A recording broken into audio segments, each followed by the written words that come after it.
आता बातमी येते दिल्लीवरून पूजा खेडकर प्रकरणानंतर आता यूपीएससीकडे एकूण 30 अधिकाऱ्यांच्या तक्रारी आल्यात। 30 वेगवेगळ्या अधिकाऱ्यांवर आरोप करणाऱ्या जवळपास 30 तक्रारी यूपीएससीकडे आल्या असून यूपीएससीने हे प्रकरण आता कार्मिक विभागाकडे वर्ग केलंय। तर देशभरातील विविध ठिकाणांहून 30 तक्रारी आल्याची माहिती आहे। केंद्र सरकारच्या प्रशिक्षण आणि कार्मिक विभागाकडे या तक्रारी यूपीएससीने पाठवल्या। आता बातमी येते दिल्लीवरून पूजा खेडकर प्रकरणानंतर आता यूपीएससीकडे एकूण 30 अधिकाऱ्यांच्या तक्रारी आल्यात। 30 वेगवेगळ्या अधिकाऱ्यांवर आरोप करणाऱ्या जवळपास 30 तक्रारी यूपीएससीकडे आल्या असून यूपीएससीने हे प्रकरण आता कार्मिक विभागाकडे वर्ग केलंय।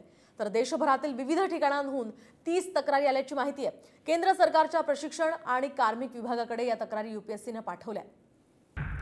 आता बातमी येते दिल्लीवरून पूजा खेडकर प्रकरणानंतर आता यूपीएससीकडे एकूण 30 अधिकाऱ्यांच्या तक्रारी आल्यात। 30 वेगवेगळ्या अधिकाऱ्यांवर आरोप करणाऱ्या जवळपास 30 तक्रारी यूपीएससीकडे आल्या असून यूपीएससीने हे प्रकरण आता कार्मिक विभागाकडे वर्ग केलंय। तर देशभरातील विविध ठिकाणांहून 30 तक्रारी आल्याची माहिती आहे। केंद्र सरकारच्या प्रशिक्षण आणि कार्मिक विभागाकडे या तक्रारी यूपीएससीने पाठवल्या।